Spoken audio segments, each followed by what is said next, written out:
compatriotes, je ne cesserai jamais de vous parler de la refondation de nos institutions, car chaque jour qui passe, le gouvernement nous donne encore plus de raisons de poursuivre ce combat. Après le mélodrame auquel on a assisté à la FEGIFOOT, les Guinéens ont été pris au dépourvu par le décret nommant M. Fodé Bangoura, secrétaire permanent du cadre de dialogue politique et social. Ancien collaborateur du général-président Lansana Conté, M. Fodé Bangoura dirige actuellement le Parti de l'Unité et du Progrès, PUP, l'ex-parti présidentiel. Alors que le régime du président Conté tirait à sa fin, Fodé Bangoura a été au centre de plusieurs intrigues politiques qui ont parfois débouché sur une véritable crise. Les Guinéens se rappellent qu'il a eu maille à partir avec l'actuel Premier ministre, Ibrahima Kassory Fofana, dont la carrière avait été interrompue suite à une enquête d'audit. M. Fofana avait été déchu de son poste de ministre des Finances avant de s'exiler aux États-Unis.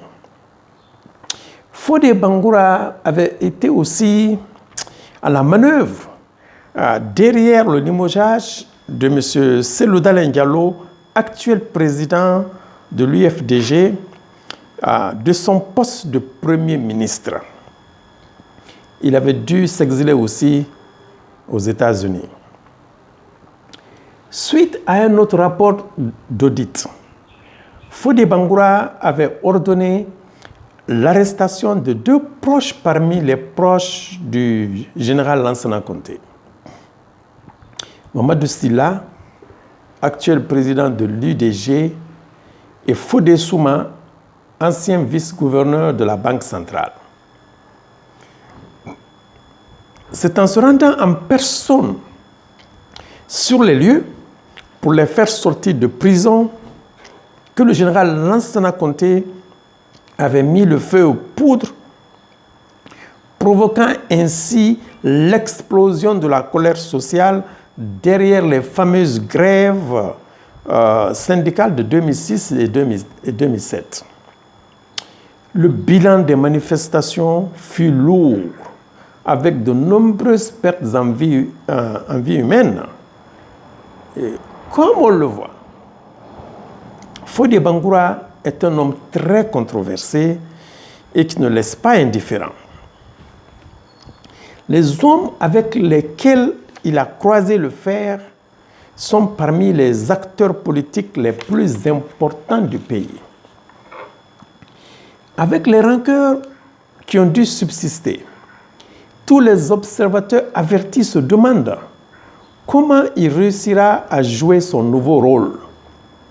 Et pour beaucoup, on est une nouvelle fois encore en face d'un dialogue mort-né. La question que tout le monde se pose est de savoir ce qui a bien pu motiver le président de la République de faire un tel choix. Les supputations vont bon train, mais certains pointent du doigt les qualités intrinsèques de Fodé Bangoura. Il serait un homme de rigueur, intelligent, déterminé et travailleur. C'est un bon administrateur pétri d'expérience et qui connaît bien les problèmes politico-administratifs du pays. Il a la réputation d'être aussi incorruptible. Et le président voulait aussi quelqu'un qui connaisse bien les acteurs politiques concernés par ce dialogue interguinéen. Mais cela sera-t-il suffisant pour surmonter les rancœurs et les appréhensions exprimées par les uns et les autres? Déjà, beaucoup pointent du doigt que Fodé Bangoura est aussi chef de parti et à ce titre, il ne saurait être une personnalité consensuelle et désintéressée dans le cadre de ce dialogue. Mais les plus optimistes pensent qu'il doit être jugé à la tâche et qu'il faut réserver son jugement. Mais les principaux acteurs ont déjà fait connaître leur position sur la question. Le parti UFDG de Cellou Dalein Diallo rejette toute participation à un dialogue, alors que plusieurs de ses responsables sont en prison et plusieurs autres sont frappés d'une interdiction de voyage. Le siège et le quartier général du parti restent toujours barricadés. Pour l'UFDG donc, la priorité, c'est la libération des détenus et la levée des barricades. Le parti UFR de Sidya Touré a aussi indiqué ne pas être intéressé par ce type de dialogue. Par la voix d'un haut responsable du parti, le cadre du dialogue a été défini et mis en place sans aucune consultation. En plus, c'est un cadre qui a été phagocyté par l'exécutif et tout est sur ordre. L'UFR ne veut donc pas participer à quelque chose qui ressemble plus à un service d'appui à la primature qu'un véritable cadre de discussion, pour reprendre les termes utilisés par ce haut responsable.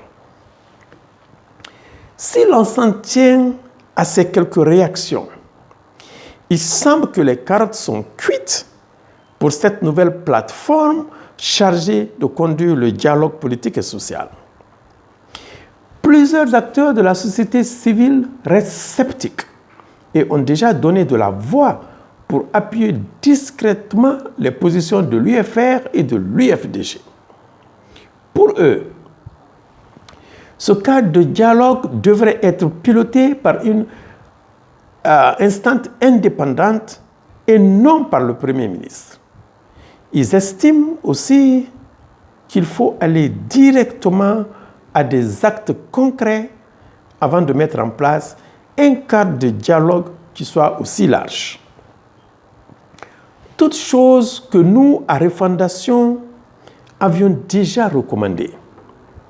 Il vous souviendra qu'au lendemain de l'élection présidentielle du 18 octobre 2020, nous avions lancé plusieurs appels à l'endroit du président de la République pour qu'il tende la main à l'opposition en vue d'un dialogue franc et sincère. Nous lui avions même demandé de faire preuve de magnanimité afin que le climat politique soit apaisé et qu'on entame un retour à la normale. Mais ces appels sont restés en vain. Nous nous sommes tournés vers les principaux leaders à qui nous avons lancé des appels pour qu'ils fassent, eux, les premiers pas en direction du pouvoir. D'autant plus que plusieurs responsables de l'opposition sont maintenus en prison sans jugement. Mais là aussi, il n'y a eu aucune démarche dans ce sens. Les opposants estimant qu'il revenait à l'autre camp de faire les premiers pas.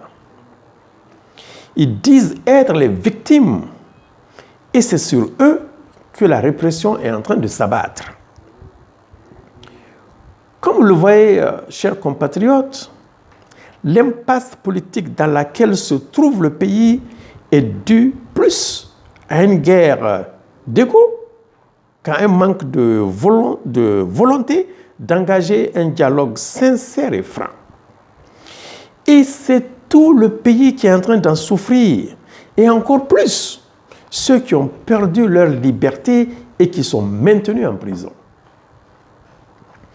Les conséquences d'un tel blocage et le refus d'aller vers une sortie de crise peuvent coûter cher non seulement au pays, mais aux acteurs individuels concernés. On l'a vu récemment avec la publication de cette liste de 25 personnes ciblées pour des sanctions individuelles par un groupe de députés européens. Ces derniers les rendent responsables des violations graves des droits humains et du blocage politique et institutionnel. Si le Parlement européen vote pour adopter ces propositions de sanctions, alors toutes ces personnes figurant sur cette liste seront frappées par des mesures d'interdiction de voyage et de gel de leurs avoirs. Ce qui serait une situation inconfortable pour eux, d'abord, mais aussi pour le pays. C'est pourquoi il faut s'acheminer vers une sortie de crise et éviter que la situation ne s'enlise davantage. C'est ce que nous avions pressenti depuis la fin de la période électorale et que nous cherchions à éviter à tout prix. Surtout que la Guinée n'était pas le seul pays à avoir connu des violences électorales au cours de la dernière saison. La Côte d'Ivoire aussi en a eu. Mais ils ont vite fait de prendre le taureau par les cornes en prenant des mesures concrètes en vue d'apaiser le climat politique. Aujourd'hui, un processus de réconciliation est en cours et il semble bien avancé. Nous savions que la Guinée ne pouvait échapper à un tel schéma de sortie de crise. La nomination de Fodé Bangoura au secrétariat permanent du cadre de dialogue nous mène-t-elle dans la bonne direction? Seul l'avenir proche nous le dira. Le doute est permis, mais notre mouvement déplore cette tendance des autorités à faire toujours appel à des personnalités du passé, des has-been, pour résoudre des problèmes liés à l'avenir du pays. Maintenant que Fodé Bangoura a été sorti du désert politique et remis en selle, tous les autres dinosaures de la politique guinéenne commencent à sortir du bois et de leur longue hibernation. Moussa Solano, ancien ministre de l'Intérieur du président Conté, vient de faire une sortie remarquée dans les médias. Le président du PADES, Ousmane Kaba, un des candidats malheureux à la présidentielle de 2020, vient de mettre fin à une pause de plus de 4 mois en faisant sa rentrée politique. D'autres aussi vont les suivre bientôt. Ce recyclage constant et perpétuel des vieilles élites est l'une des pratiques néfastes de cette mauvaise gouvernance qui plombe l'avenir du pays et empêche l'émergence de nouvelles générations.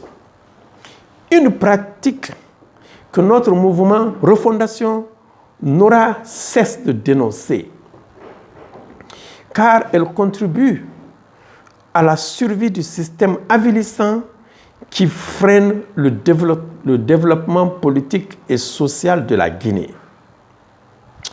Vive la refondation,